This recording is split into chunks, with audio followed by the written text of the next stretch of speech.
The gunshot shattered the peaceful afternoon like a thunderclap. Two more followed in rapid succession.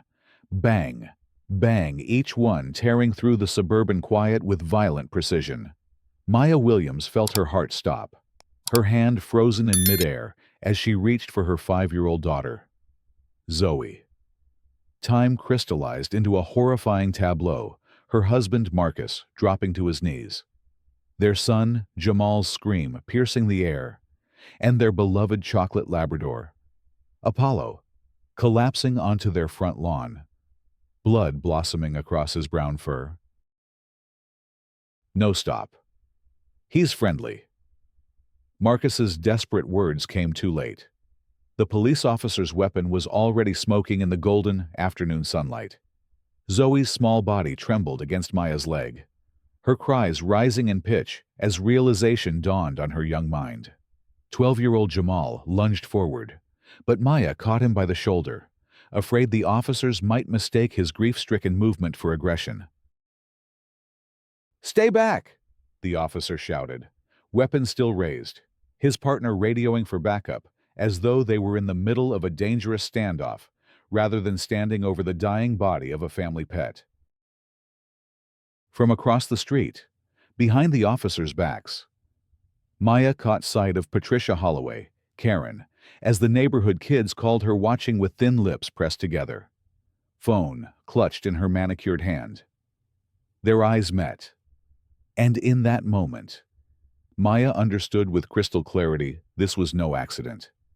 This was the culmination of something that had been building for months. The memory of how the day began seemed to belong to another lifetime now, to a family untouched by this sudden, senseless violence. Just 3 hours earlier, the Williams family had been enjoying one of those perfect Saturday afternoons that seemed stolen from a television commercial. Maya had finished planting her spring flower beds, her hands still bearing traces of rich soil beneath her fingernails. Marcus was setting up the new grill they'd purchased as an early celebration of their 15th wedding anniversary next month.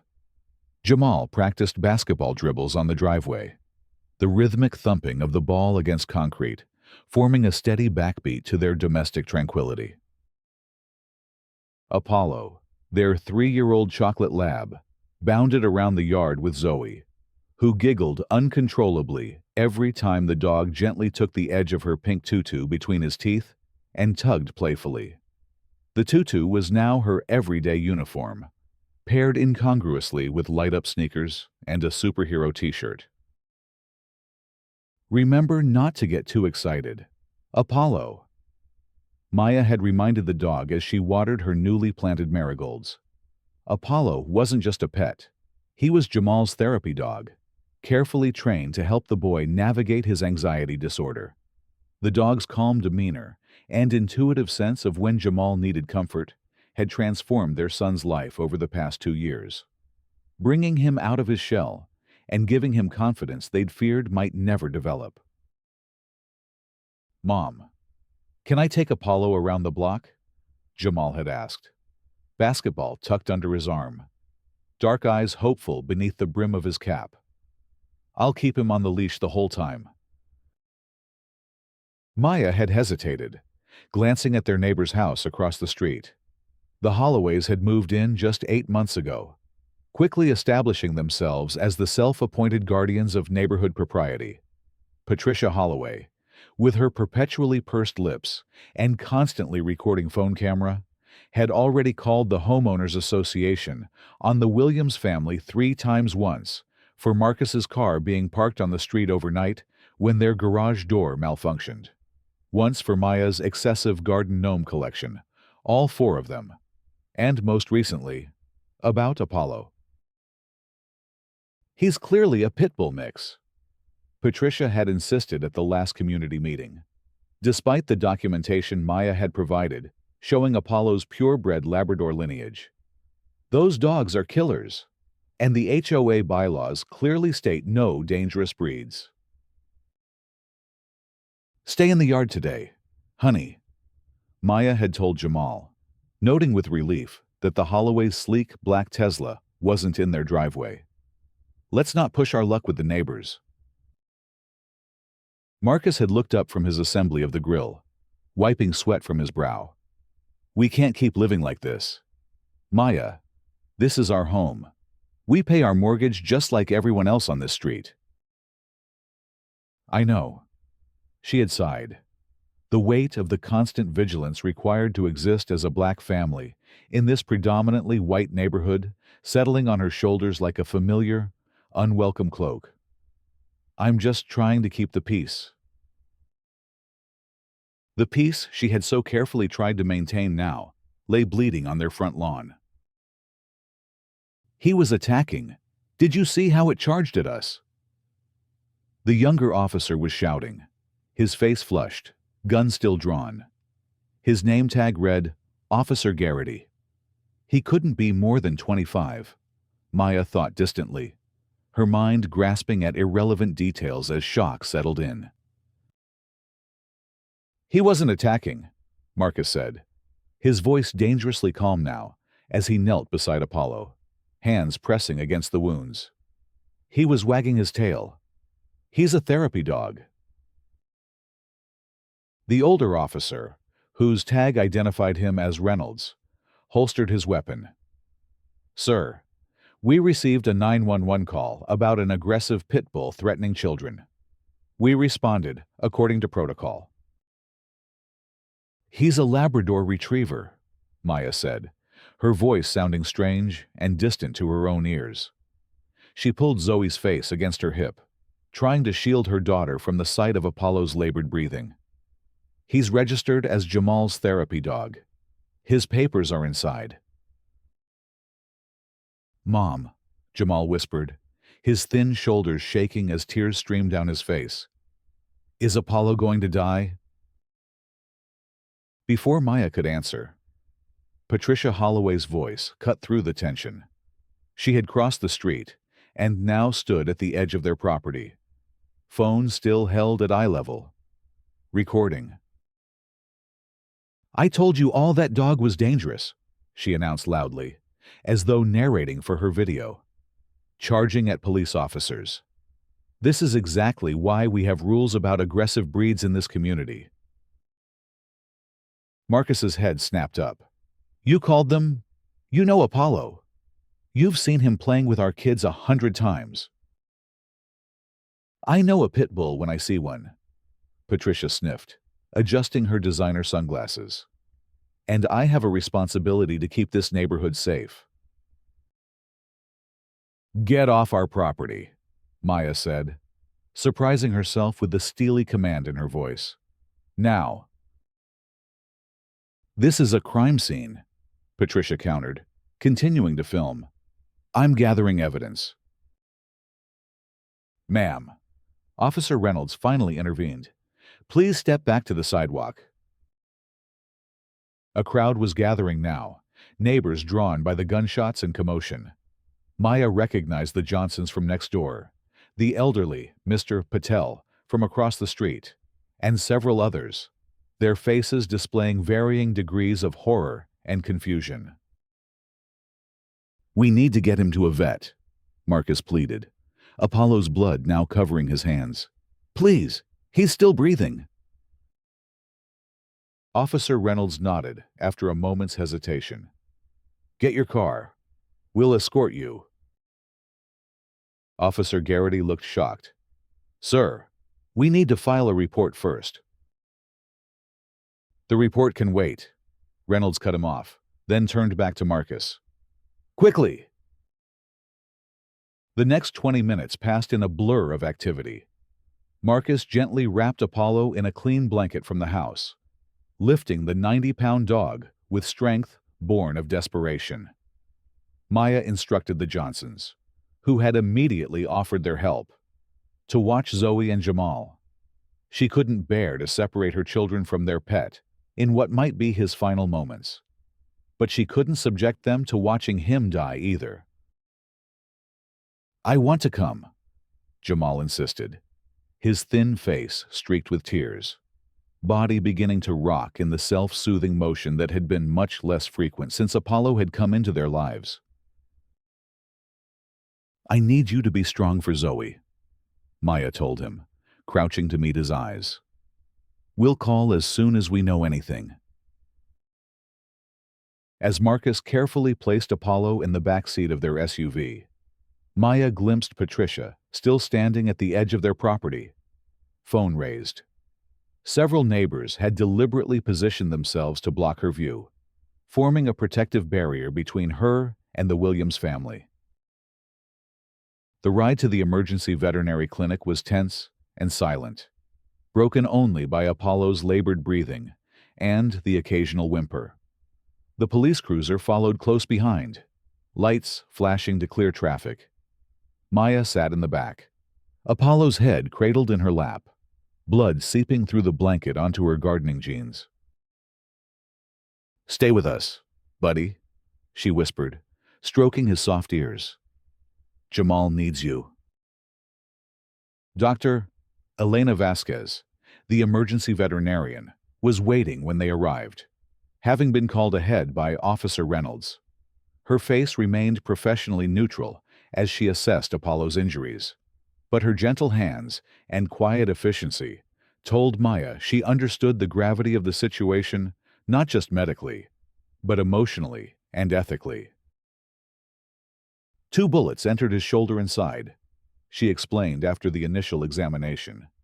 "Thankfully, they missed his vital organs, but he's lost a lot of blood. We need to operate immediately."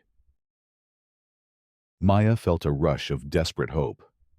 So he might survive.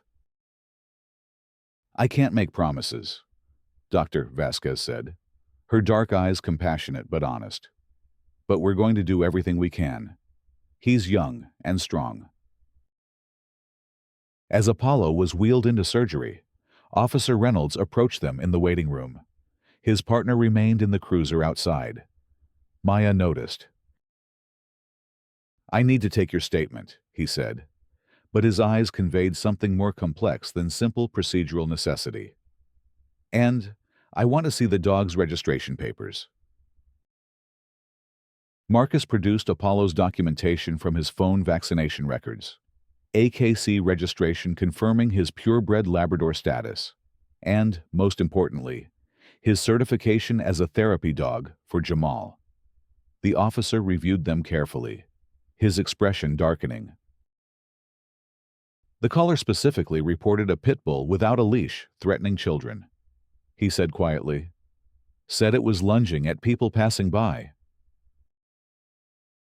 "That's a lie," Maya said, anger finally breaking through her shock. "Apollo was in our yard. Zoe was playing with him. He never left our property. And he's never shown aggression," Marcus added, his voice hoarse. "He's specifically trained not to." Officer Reynolds nodded slowly. "I'm going to need a full statement from both of you, and I'll be speaking with your neighbor as well. There will be an investigation into this incident." "An investigation?" Marcus's voice rose sharply. "Your partner shot our dog on our property without provocation. What about him?"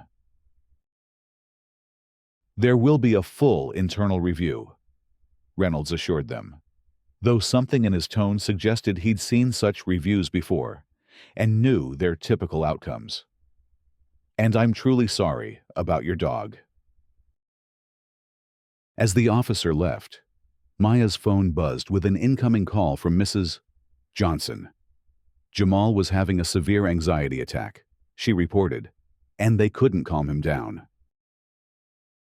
"We'll be right there," Maya promised, meeting Marcus's tired eyes. The weight of the decision settled between them silently. One would have to stay for Apollo. One would have to go to their son.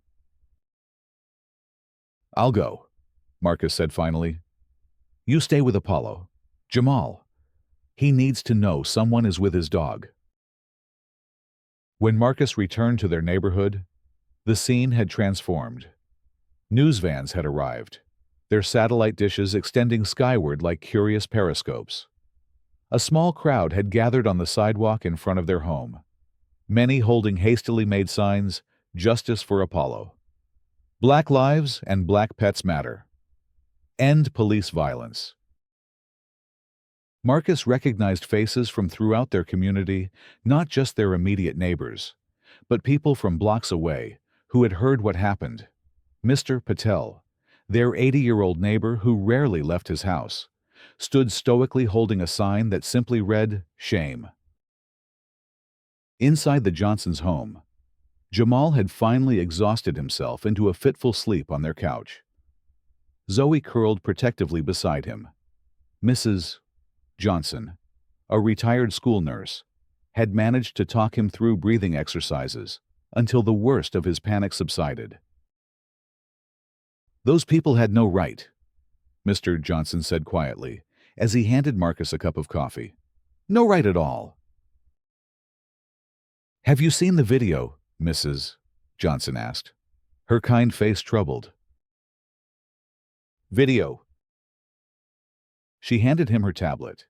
Someone he couldn't tell who had captured the shooting from an upstairs window across the street. The footage was crystal clear. Apollo, wagging his tail, approaching the officers with his typical friendly demeanor. Officer Garrity, drawing his weapon almost immediately. Marcus's own voice shouting, "He's friendly." The 3 shots. Apollo falling. The video had already accumulated thousands of views and shares. The comments section overflowed with outrage, with many pointing out that Apollo was clearly not acting aggressively and was on private property. "It's gone viral," Mrs. Johnson said softly. "People are demanding the department take action." Marcus closed his eyes briefly, overwhelmed by the public exposure of their family's trauma. "I need to get the kids home." "Are you sure that's wise?" Mr. Johnson asked. "With all those cameras out there." "It's our home," Marcus said simply. "We're not hiding." Back at the veterinary clinic, Maya sat alone in the sterile waiting room, time crawling by with excruciating slowness. Her phone buzzed constantly with notifications, friends and family who had seen the news, colleagues offering support, and increasingly, messages from strangers expressing solidarity or seeking comment. One text from Marcus stood out: "Video of shooting online. Media at house. Taking kids to your sisters. Call when you can." Before she could respond, Dr. Vasquez emerged from the surgical suite, still wearing her scrubs. Maya stood on shaky legs, searching the doctor's face for clues. "He's stable," Dr. Vasquez said, a small smile finally breaking through her professional demeanor. "We removed both bullets and repaired the damage. He's young and strong, and with proper care, he should recover fully." Maya's knees nearly buckled with relief. "Can I see him?" "Briefly. He's still under anesthesia." Apollo lay on a treatment table, his chocolate fur shaved in patches, white bandages stark against his brown coat. His chest rose and fell steadily under the influence of the breathing tube. Maya approached cautiously, placing a gentle hand on his head. "I'm so sorry this happened to you," she whispered. "You didn't deserve this." Dr. Vasquez watched from the doorway. "I've treated many dogs over my career, Mrs. Williams. I can tell you without hesitation that Apollo shows all the hallmarks of excellent training and temperament. His health records confirm he's a purebred lab. Not that breed should matter in how any animal is treated." Maya nodded, still stroking Apollo's fur. "He changed our son's life. Jamal has severe anxiety disorder. Before Apollo, he could barely leave the house some days." "I'd be willing to testify to that effect," Dr. Vasquez said quietly, "if it comes to it." When Maya finally left the clinic, instructions for Apollo's aftercare clutched in her hand. She was startled to find a small group of animal rights activists gathered outside. They held candles and dog toys, a makeshift vigil for an animal they'd never met. "Are you Apollo's mom?" a young woman asked, stepping forward. We're from Justice for Pets. We heard what happened and wanted to show support. Maya nodded, too emotionally drained to speak. We've started a fundraiser for his medical bills, the woman continued. And we're organizing a protest at the police department tomorrow. Thank you, Maya managed. He's going to survive. A collective sigh of relief moved through the small crowd, followed by quiet applause.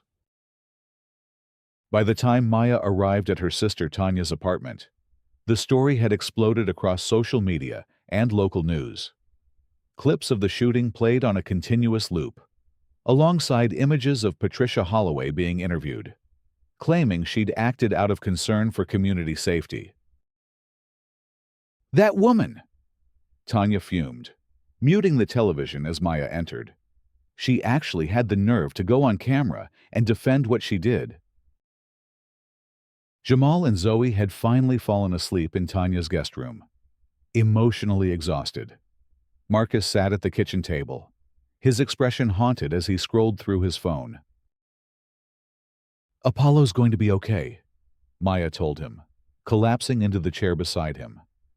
The relief that flooded his face made her want to weep. Thank God, he whispered. Jamal will need to hear that first thing when he wakes up. How bad is it out there? She asked, nodding toward his phone. Marcus hesitated. It's complicated. The video's everywhere. People are outraged. The police department issued a statement saying they're reviewing the incident, whatever that means. And Patricia. His jaw tightened. Doubling down. Claims she saw Apollo lunging at children earlier in the day. Says she warned us repeatedly about having a dangerous dog. That's blatantly false, Maya said, anger rising. We have documentation that Apollo is a certified therapy dog. We have his AKC papers proving he's a purebred lab. It doesn't matter to her, Marcus replied wearily. She saw a black family with a brown dog and made assumptions. Tanya set a cup of tea in front of Maya.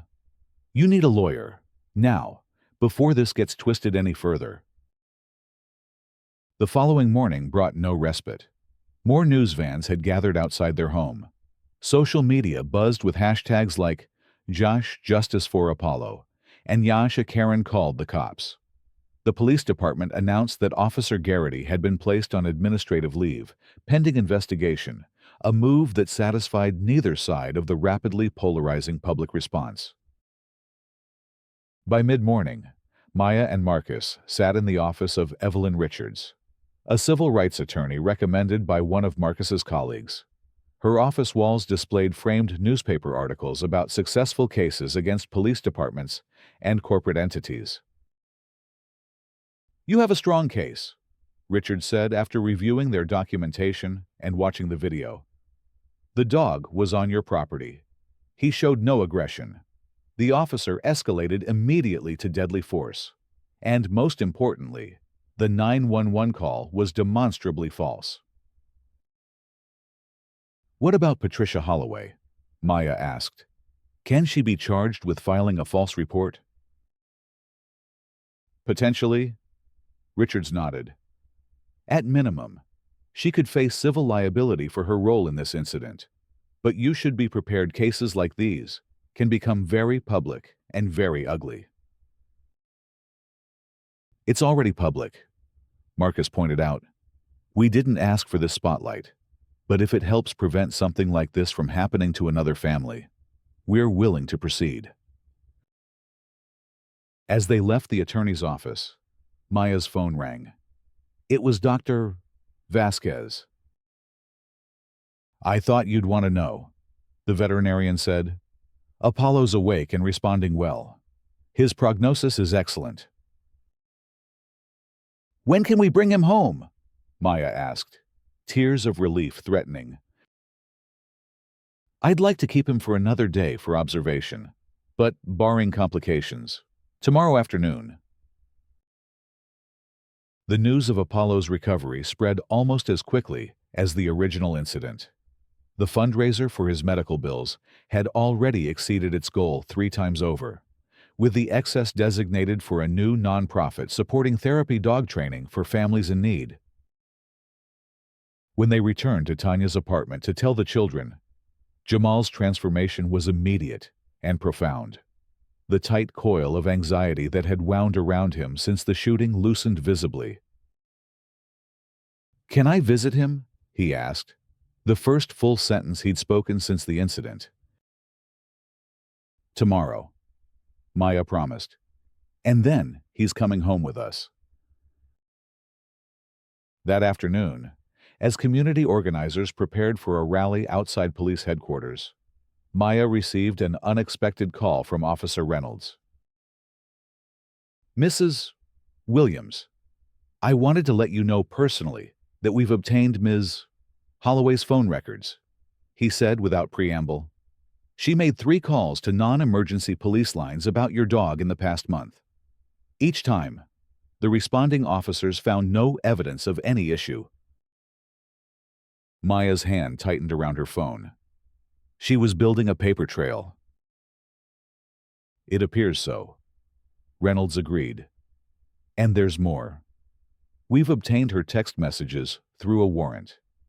Just before the 911 call, she sent a message to another neighbor saying, and I quote, 'I'm sick of those people and their dangerous dog. One call about a pit bull attack, and the problem solves itself.'" The cold calculation of it stole Maya's breath. She planned this. "The district attorney is reviewing the evidence for potential charges of filing a false report and potentially inciting violence," Reynolds said. "I can't promise what will come of it, but I wanted you to know we're taking this seriously." After hanging up, Maya relayed the conversation to Marcus, who received the news with grim satisfaction. "It doesn't undo what happened," he said, "but at least there might be consequences." The rally that evening drew hundreds of supporters, far exceeding the organizers' expectations. People brought their dogs, each wearing bandanas that read, "I am not a threat." Community leaders spoke about racial profiling, the weaponization of police against minorities, and the special bond between therapy animals and their humans. Maya and Marcus had decided to attend without the children, who were still too traumatized by the events. Standing at the edge of the crowd, they were approached by a tall man in plain clothes who introduced himself as Captain Rivera, head of the police department's Internal Affairs Division. "Mr. and Mrs. Williams, I want to express my personal regret for what happened to your dog and your family," he said, his tone formal but sincere. "I've reviewed the body cam footage as well as the citizen video. Officer Garrity violated multiple departmental policies regarding use of force." "Will he be fired?" Marcus asked bluntly. "I can't discuss specific personnel actions," Rivera replied. "But I can tell you that our recommendation will reflect the severity of the violation." As the captain walked away, Maya spotted a familiar face moving through the crowd toward them. Dr. Vasquez, still in her scrubs, apparently having come directly from the clinic. "I couldn't miss this," she explained. "Too important. And I have something for you." She handed them a flash drive. "Apollo's complete medical records, my professional assessment of his temperament and training, and my statement about his status as a therapy animal. Your attorney might find it useful." The next day dawned with a sense of cautious optimism. Maya and Marcus took Jamal to the veterinary clinic while Zoe stayed with Tanya. The boys' reunion with Apollo was both heartbreaking and healing. The dog, despite his injuries, recognized Jamal immediately and attempted to wag his tail from his recovery bed. "He remembers me," Jamal whispered, gently stroking Apollo's head. Of course he does, Dr. Vasquez assured him. The bond between a therapy dog and their person is special. It doesn't break easily. After reviewing Apollo's care instructions and scheduling follow-up appointments, they carefully loaded the still groggy dog into their car. The drive home was tense. None of them had been back to the house since the shooting. As they turned onto their street, Maya gasped. Their yard had been transformed.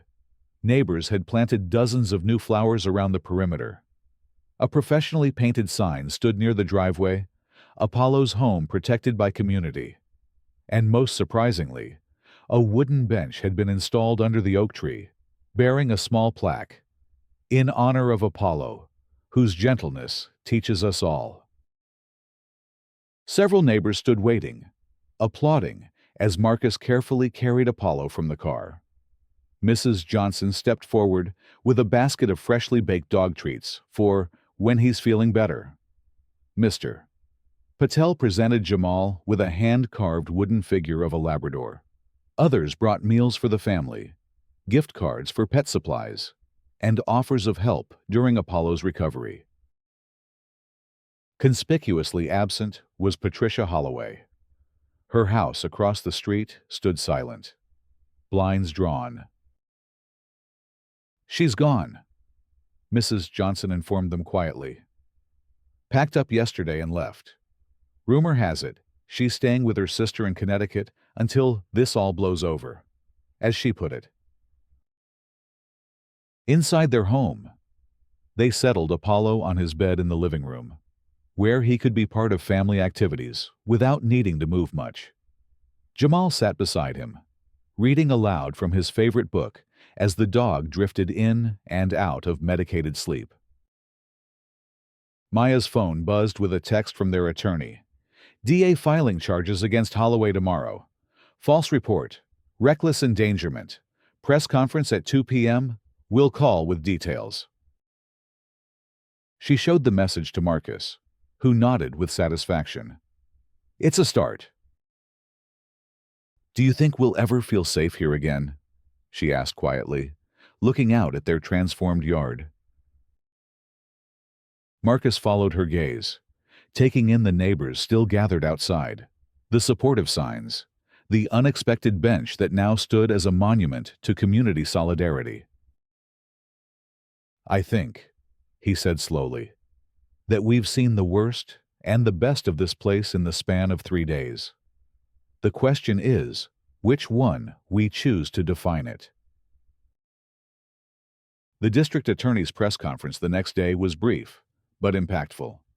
Patricia Holloway was being charged with filing a false police report, reckless endangerment, and under a rarely used statute, animal cruelty by proxy. Officer Garrity would face departmental discipline for excessive use of force and failure to properly assess the situation before drawing his weapon. While we cannot undo the trauma inflicted upon the Williams family and their beloved pet, the DA stated firmly, we can ensure accountability and send a clear message that weaponizing emergency services based on bias will not be tolerated in this county. As the weeks passed, Apollo's physical recovery progressed steadily. The psychological healing of the family took longer. Zoe developed a fear of police cars. Jamal's anxiety, which had been well managed with Apollo's help, resurged powerfully, requiring increased therapy sessions. Marcus found himself checking and rechecking that their yard gate was secured, that Apollo was never out of sight. Maya started recording every interaction with strangers, a new vigilance born of violated trust. But there were positive changes, too. Their case sparked a review of police protocols regarding pets on private property. The local animal control office launched a community education program about therapy and service animals. The HOA unanimously removed its breed restriction policy, replacing it with a behavior-based approach to pet regulations. 6 weeks after the shooting, on a warm summer evening, the Williams family sat together on their porch. Apollo lay at Jamal's feet, His injuries healed enough that only subtle stiffness remained when he walked. The neighborhood children had started visiting again, carefully following Maya's instructions for gentle play with the recovering dog. From across the street, a moving van backed into the driveway of the former Holloway residence. A young couple emerged from an SUV, followed by two elementary-aged children and a golden retriever on a leash. "New neighbors," Marcus observed. "Should we go introduce ourselves?" Maya hesitated only briefly before nodding. "Yes, that's what neighbors do." Together, they crossed the street, Apollo walking slowly but steadily beside them, his therapy dog vest once again proudly displayed on his healing body. The new family looked up as they approached, curiosity and slight apprehension on their faces clearly. They'd been told about the recent events on the street. "Welcome to the neighborhood," Maya said, extending her hand. "We're the Williams family, and this is Apollo." As the two dogs sniffed each other amicably, the tension visibly dissolved from the new neighbor's posture. "We've heard about Apollo," the woman said warmly. "In fact, he's part of why we wanted to live here. Any community that stands up for a family and their dog the way this one did, that's where we want to raise our children." Later that night, as Maya tucked Zoe into bed, the little girl asked a question that had clearly been weighing on her young mind. "Mommy, why did that lady want to hurt Apollo?" Maya sat on the edge of the bed, considering how to explain prejudice to a 5-year-old. Sometimes people make wrong judgments based on how others look, not who they really are. They let fear guide them instead of getting to know the truth. "That's stupid," Zoe declared with childish certainty. "Yes," Maya agreed, smoothing her daughter's hair. "It is. But what matters more is how many people stood up for what was right afterward." In the living room, Marcus sat beside Jamal on the couch. Apollo stretched across both their laps in contented sleep. They were watching a documentary about dog training, Jamal absorbing every detail with the focus he applied to subjects that truly interested him. "Dad," he said during a quiet moment, "I want to train therapy dogs when I grow up. To help other kids like me." Marcus felt the familiar tightness in his throat that came whenever he glimpsed his son's resilient spirit. "I think that's a perfect goal." The settlement from their lawsuit against the police department and Patricia Holloway came through 3 months later. They used part of it to establish a foundation providing therapy dogs to children with anxiety disorders. The first recipient was a 10-year-old girl whose mother had been at the rally for Apollo, holding a sign that read, "All dogs deserve a chance." On the anniversary of the shooting, the community gathered in the local park for the inaugural Apollo's Day celebration, a festival promoting responsible pet ownership, therapy, animal awareness, and community unity. Apollo himself, fully recovered and wearing a special bandana for the occasion, was the guest of honor, patiently allowing countless children to pet him and take pictures. Maya watched from a bench as Jamal demonstrated to a group of interested parents how Apollo responded to anxiety cues, how the dog would gently lean against him when he detected rising stress, providing grounding pressure and comforting presence. "Your son has a gift, Dr. Vasquez commented, sitting down beside her. The veterinarian had become a family friend over the past year, regularly checking on Apollo's progress and mentoring Jamal's growing interest in animal care. "They both do," Maya replied, watching the intuitive communication between boy and dog. They healed each other. As evening approached and the festival wound down, the Williams family walked home together, Apollo trotting beside them with the dignified air he'd always possessed. Their street looked different now, not just because of the new neighbors or the community bench that had become a gathering spot. but because they saw it through transformed eyes. What had once been simply a place to live had become a community proven in crisis, strengthened by confronting uncomfortable truths, and ultimately defined not by its worst moment, but by its response to that moment. "Race you to the porch," Zoe challenged her brother, taking off with the boundless energy of childhood. Jamal laughed and followed, Apollo breaking into his still slightly lopsided run beside them. Maya slipped her hand into Marcus's as they watched their children and their dog, all survivors in their own ways, racing toward home in the golden light of sunset.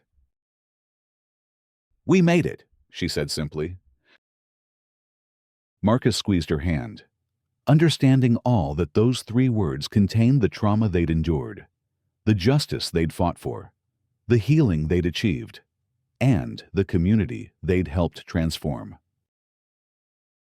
"Yes," he agreed, watching Apollo reach the porch first, turning to wait patiently for his family to join him. "We did."